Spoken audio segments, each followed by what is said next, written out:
एक दिन एक आम आदमी ने जंगल में भटकते हुए गलती से एक अजीब चमकदार फल खा लिया। अगले ही पल उसके सिर में भयानक दर्द हुआ और वहां से दो बड़े काले सींग निकल आए।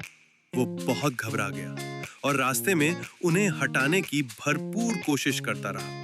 तभी उसे एक और पेड़ दिखा जिसके फल हरे और रसदार थे। जब उसने एक बाइट लिया तो उसके सिर से सींग गिर गए।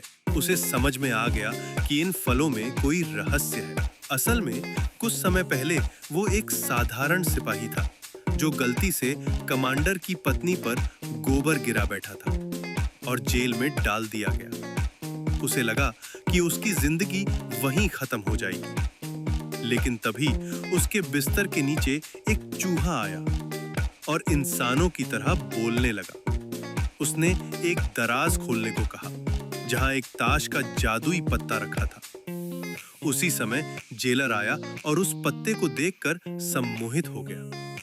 उसने सिपाही से जुआ खेलने की जिद की। हैरानी की बात यह थी कि वो पत्ता हर बार उसे जीत दिलाता था। धीरे धीरे वो आदमी पूरे राज्य में एक जुआ मास्टर बन गया। राजा ने खुद उसे बुलाया और एक युद्ध जीतने के लिए पड़ोसी राजकुमार से जुआ खेलने का आदेश दिया। वो जीत गया और राष्ट्रीय नायक बन गया। राजकुमारी भी उसकी प्रशंसा करने लगी, लेकिन जब राजकुमारी ने अपने चचेरे भाइयों से उसकी शादी को लेकर बात की, उन्होंने जलन में संदेश को उलट-पुलट दिया। नशे में धुत वो आदमी जब राजकुमारी से मिला तो उसने उसे दवा मिली शराब दी, जिससे वो कमजोर पड़ गया। फिर भाइयों ने उसे एक पहाड़ी से धकेल दिया। गिरते हुए वो एक रहस्यमयी घाटी में पहुंचा, जहां वही जादुई फल फिर मिले। उसने बदला लेने का संकल्प लिया। उसने फल महल के बाहर एक बावर्ची को बेचने की कोशिश की। जैसे ही 50 साल की महिला ने एक टुकड़ा खाया, वो फिर से जवान हो गई। बात राजकुमारी तक पहुंची, जो बहुत दुखी थी और हर दिन रोती थी।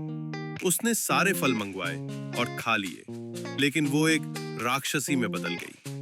राजा ने सारे वैद्य बुलाए, पर कोई इलाज नहीं कर सका। तभी वो आदमी भेष बदल कर आया और इलाज का नाटक करते हुए अपना फल उसे खिला दिया। राजकुमारी वापस सुंदर बन गई। उसने अपना भेष हटाया और दोनों ने सच्चाई साझा कर ली। वे एक दूसरे से प्यार करने लगे।